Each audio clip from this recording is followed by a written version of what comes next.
का स्वागत करें।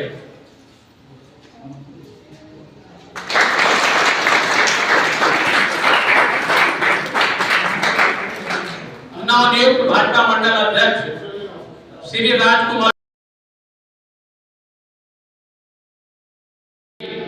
श्री सतपाल सिंह जी हम प्रधान हैं। हम इनका इस विद्यालय परिवार की ओर से हार्दिक स्वागत करते हैं। उनके साथ राम भरत जी पढ़ाने उनका भी इस विद्यालय की ओर से हार्दिक स्वागत और अभिनंदन करते हैं। हम राजेश सर से अनुरोध करेंगे कि डॉक्टर साहब का माला पहनाकर स्वागत करें। मंच पे आशीन विद्यालय के प्रधानाचार्य अभिभावक संघ के अध्यक्ष जी, गुरुजन लोग, डॉक्टर साहब, सभी मंच पे आसीन भाजपा के मंडल अध्यक्ष राजकुमार द्विवेदी जी, सबका स्वागत करते हुए और आप सबका भी स्वागत करते हुए अपनी बात रखना चाहेंगे। जैसे छोटे भाई मनीष सर ने भी बताया कि आज जो मीटिंग का मुख्य है हमारे और आपके बीच की बातचीत। मिल नहीं पाता कि हम लोग किसी समय बातचीत करें। अभी हमारे विद्यालय में कार्टून था तो इस बार हमको लगा कि हम लोग करें। और जैसा कि सर ने बताया कि हम लोग मीटिंग में ऐसे नहीं कि हम लोगों के अंदर गलतियां नहीं होंगी, गलतियां होंगी। अगर सामने आएगी बताया जाएगा तो जरूर सुधार उसमें होगा ही होगा। तो इसी क्रम में कुछ विद्यालय के बारे में बताएंगे। गलतियां तो हम निकाल नहीं पाएंगे किसी में, और न ही मेरा दर्शन दोस्त का रहेगा कि हम दो दर्शन करें। हम लोगों का मुख्य उद्देश्य है कि हमारे बच्चों का विकास कैसे हो, हम क्या कर सकते हैं, आप क्या कर सकते हैं, और हम दोनों का जो उद्देश्य है किसी के ऊपर टीका टिप्पणी न करते हुए, किसी के ऊपर बहुत दूर दर्शन न करते हुए कि बच्चों का विकास कैसे हो। तो इसी क्रम में हम थोड़ा सा अपने विद्यालय के बारे में बताएंगे। विद्यालय में आपने देखा होगा कि सबसे पहले हमारे विद्यालय का नाम राजकीय कॉलेज इधर अब नाम में कुछ संशोधन आपने देखा होगा, पीएमसी हो गया है। पीएमसी विद्यालय जिले के 4 ही हैं। सौभाग्यशाली इस क्षेत्र में विद्यालय में अपना नाम डी का भी है। तो पीएमसी विद्यालय में सरकार की योजनाएं हैं कि जितने भी प्रकार के उसके नियम हैं, जितनी जरूरतें हैं, सभी जरूरतों को पूरा किया जाए। आप विद्यालय में आए होंगे तो कुछ नया महसूस भी किए होंगे। जब भी आप विद्यालय में आए होंगे इससे पहले और आज जब आए होंगे तो आपको कुछ नयापन जरूर दिखाई दिया होगा। तो हमें आशा है कि विद्यालय में नए क्या क्या हो रहे हैं हम उस पर प्रकाश डालेंगे। सबसे पहले विद्यालय में हमारे क्या क्या सुविधाएं हैं। आपका छात्र हमारे ही विद्यालय में क्यों पढ़े, जैसा हमारे परिसर में प्राइवेट विद्यालयों में तो डॉक्टर से का बात नहीं करती है, लेकिन हमारी उपलब्धता क्या है, हम किस पे उपलब्धि अभी हासिल कर चुके हैं, क्या अभी हासिल करें, जो आपके द्वारा प्रकाश में आएगा उसको हम क्या हासिल करें उसको हम लोग नोट करेंगे। तो क्या अभी तक हम लोग हासिल कर चुके हैं। विद्यालय एकदम आकर्षक रंगायुक्त आपने देखा होगा। आधुनिक सुविधाओं से विद्यालय अब लैस हो चुका है। आपको बताते हुए बहुत हर्ष हो रहा होगा कि हमारा जो विद्यालय है वाईफाई सुविधाओं से लैस है। आधुनिक सुविधाओं के बारे में भी हम चर्चा करेंगे। जैसे हमारी वार्तालाप कुछ आगे बढ़ेगी तो आधुनिक सुविधाओं में क्यों हमारी जरूरी है इसके बारे में हम चर्चा करेंगे, उसमें हम करेंगे। अब आप देखेंगे शुद्ध पेयजल, तीसरी व्यवस्था हमारे यहाँ शुद्ध पेयजल की है। एक पानी का आप देखेंगे यहाँ लगा हुआ है, 2 टंकियां अभी आम के नीचे आप जब आएंगे तो देखेंगे विद्यालय के जो पुराना वाला वो लगा ही है, और आरओ प्लांट भी लग चुके हैं। तो तीसरी है गुणवत्तापूर्ण शिक्षक। इससे 2-3 वर्ष पहले हम लोग देखते थे कि शिक्षकों की कुछ कमी थी, शिकायतें मिलती थी। हमारे अभिभावक संघ के अध्यक्ष जी कुछ प्रयास करके शिक्षकों का हमारे यहाँ सारे शिक्षक पूर्ण हो। इस समय भी पर्याप्त शिक्षकों की व्यवस्था है। आगे देखें सुरक्षित परिसर के बारे में बताना चाहेंगे कि हमारे विद्यालय का जो परिसर है वो सुरक्षित है। आप साफ तरफ बाउंड्री देखेंगे।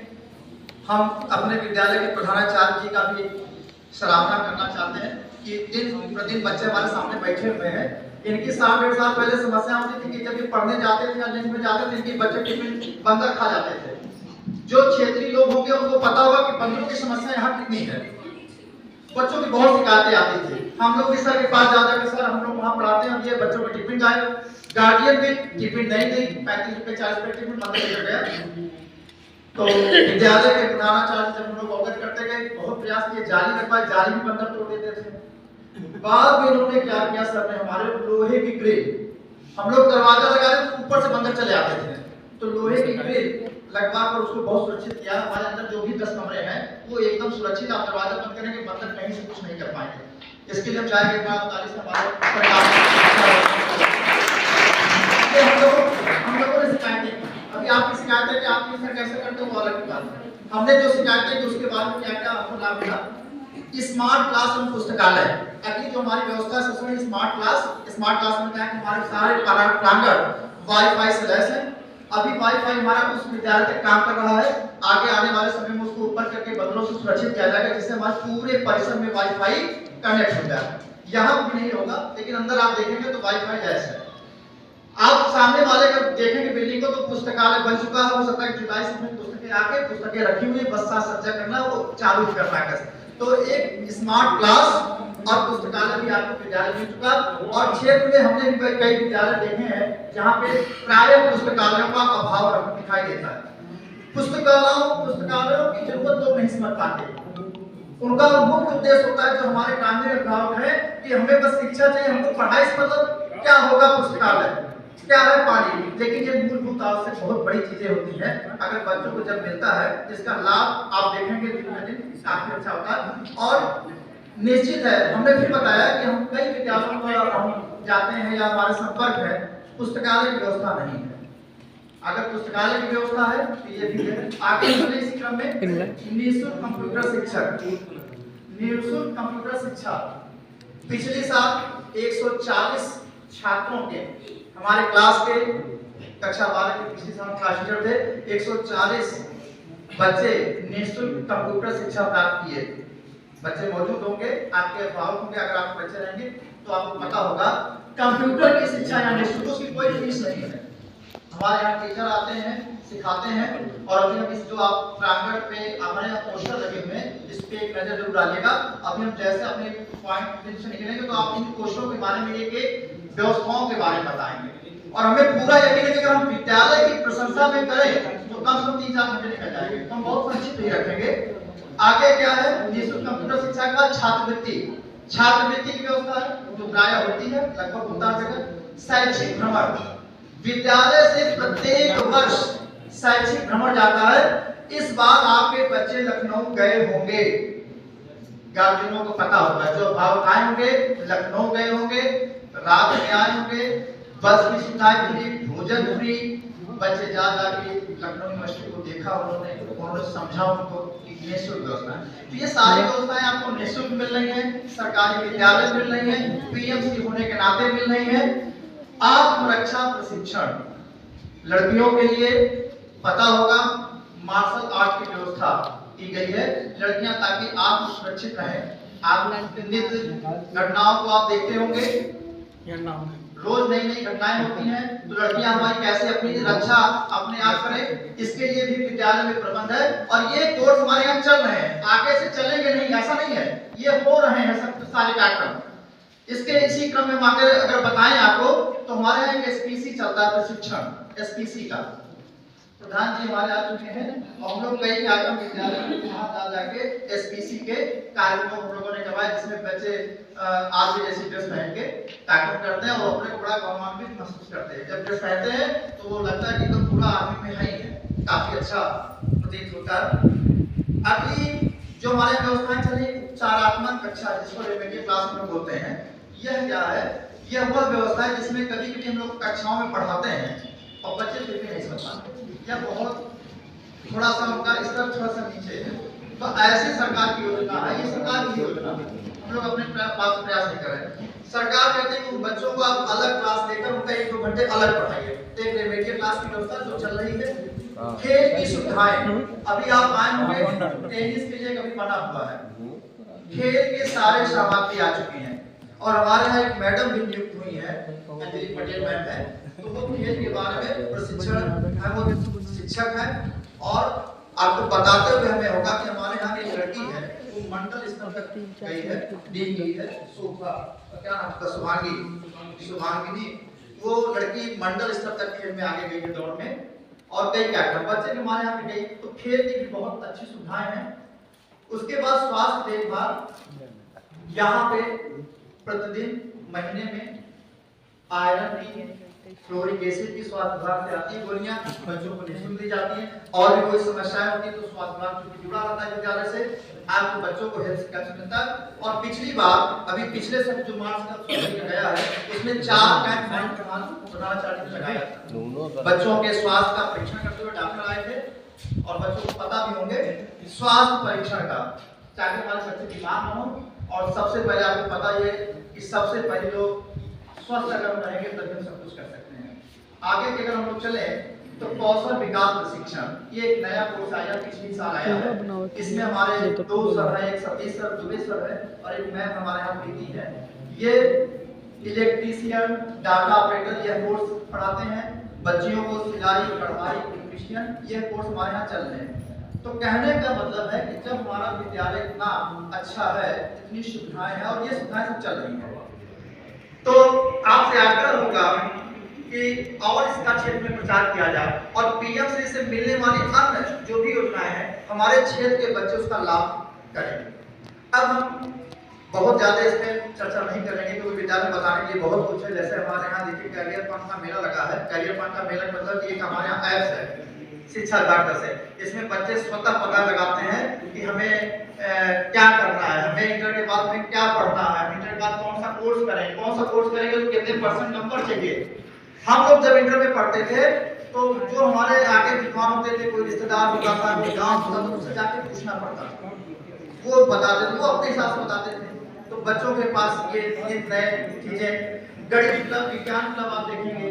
और एक आपको और बता दें जो यहाँ पोस्टरों में नहीं लगा हुआ है, बच्चे पता होंगे, आप चूंकि मोबाइल देते होंगे बच्चों को, अभी लोगों ने खान एकेडमी स्टार्ट किया है जिसमें से बच्चे स्वतः पढ़ते हैं 9, 10, 11, 12 वाले गणित और विज्ञान के लिए। बच्चे आपसे मोबाइल मांगते होंगे, सबने कहा है, उसमें हमारा नाम जरूर लेते होंगे।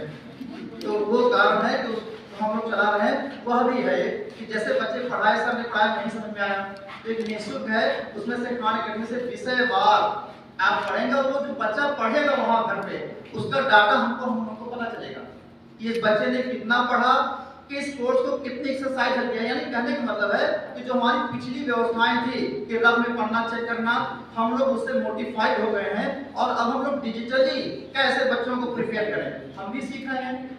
बच्चों के साथ हमारे लिए भी नया है क्योंकि हम लोगों को जो शिक्षा का अनुभव रहा है वो हम लोगों का भी ब्लैक बोर्ड नहीं रहा है। हमने भी सीखा और बच्चों को भी सिखाने का प्रयास करते हैं कि जो आपके आगे आने वाला समय है वो डिजिटली ही है, डिजिटली ही आपको अपडेट होना है। आगे आने वाले समय में पीछे रह जाएंगे तो हमारे विद्यालय में इस प्रकार की सुविधाएं हैं। अब थोड़ा सा हम बात करना चाहेंगे अभिभावकों के बारे में, उसको शिकायत जरूर करना लें। अभिभावकों से हमारी क्या अभिलाषा, हम क्या चाहते हैं, इस पे थोड़ी चर्चा करेंगे। सबसे पहले अभिभावक बच्चों को प्रेम और स्नेह दें। कई बार क्या होता है कि छात्र और अभिभावक का ही कोई मेल नहीं होता, अभिभावक कहीं पता ही नहीं उसका बच्चा क्या कर रहा है, तो हम चाहेंगे कि आप अपने बच्चों से प्रेम और स्नेह बरस रहे, उससे पता लगाते रहिए। हम भी आपको बताएं कि हमारे पास 2 अनुभव हैं। एक तो हम अपने हमारे पास एक लड़की हमारी कक्षा 12 में पढ़ती है, तो एक अभिभावक का भी अनुभव हमारे पास है और लगभग विद्यालय में 13-14 वर्ष हो गया पढ़ाते हुए, तो एक शिक्षक का भी अनुभव है।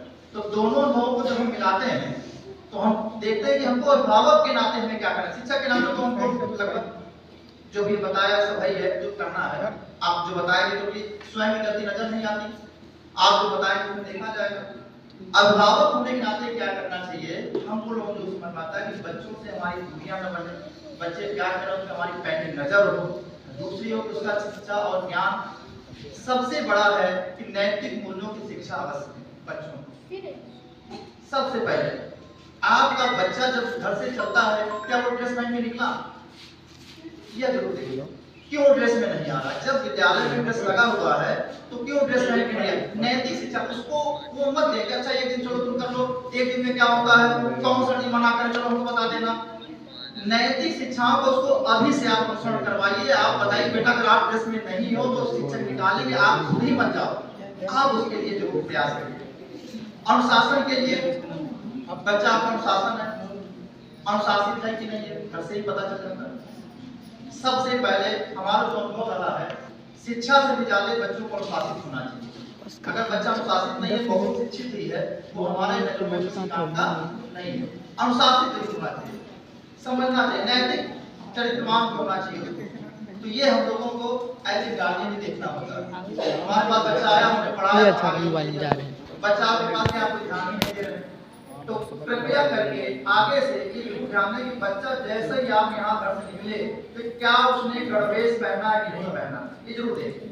हम लोग सर से कई बार शिकायत करते हैं, सर भी कहते हैं आप ड्रेस घुमाए हैं, बच्चे नहीं आ रहे। हम लोग कई बार बाहर निकाल देते हैं, भीड़ लग जाती है। आप कई बार आए होंगे तो भीड़ लगी होगी, दिखाई दिया होगा, यहाँ पे कई बार बच्चे लेट आ रहे हैं। आप ही बताइए, 7:30 का समय है विद्यालय का, बच्चा अगर 9 बजे से घर ही से जा रहा है विद्यालय, तो आप उसको टोक नहीं सकते कि तुम्हारा विद्यालय 7:30 में, तुम 9 बजे घर से ही जा रहे हो, विद्यालय कब पहुंचोगे। यानी उसकी नैतिक शिक्षा देना कहीं न कहीं हमारे अभिभावकों का काम है। हम चाहेंगे और अनुरोध भी करेंगे विनम्रता के साथ कि आप इस पे जरूर प्रयास करें, हमें उसको अनुशासित ही करना है। अगर उसका टाइम लेट हो गया तो आप मत भेजिए उसे, बच्चा देखेगा 2 या 3 दिन के बाद उस समय से जाना शुरू कर देगा। आगे चले, संवाद और सहयोग, संवाद बच्चों से जरूर रखिए। आने वाले समय आप न्यूज़ पेपर वगैरह पढ़ते ही हैं, कई घटनाएं हो जाती हैं, इसमें हम बहुत ज्यादा नहीं करेंगे आप सभी लोग, परंतु आज हमें कैसे रहना है, कैसे दया दिखानी है, क्या करना है, ये सब जो उसके ऊपर आप अपना असर करिए, उसको घर पे सिखाइए, उसको करिए। चलिए, इसके बाद सबसे लंबा समय हो रहा है, तो हम चाहेंगे कि हमारे अभिभावक जो भी अपने विद्यालय के बारे में बताया, आप करें। विद्यालय आप देख भी सकते हैं, भ्रमण भी कर सकते हैं। जैसे मनीष सर ने कहा कि आप लोग शिकायत करें, हम तो चाहते हैं कि आप मोबाइल नंबर अपने बच्चे के कक्षा अध्यापक का जरूर रखें। हमारा नंबर अधिकतर बच्चों के पास होता है, शिकायत करिए। आप भी पूछने आइए कि सर 2 दिन जैसे बच्चा शिकायत नहीं कर रहा है कि सर आज गणित नहीं पढ़ाइए, दूसरे दिन आपने पूछा फिर उसने बताया गणित नहीं पढ़ाइए, तीसरे दिन फिर उसने कहा गणित नहीं पढ़ाइए। अगर आप उसके सामने बैठेंगे, पूछेंगे, तो आप देखिएगा कुछ दिन बाद उसको लगेगा सर कि क्या बताएंगे रोज रोज, जरूर कुछ ना कुछ करेगा और पढ़ाई पे ध्यान देगा। तो आप एडमिशन के लिए प्रेरित करें। और अंत में इतना ही हम कह के अपनी वाणी को विराम देना चाहेंगे। आगे भी आपको देखा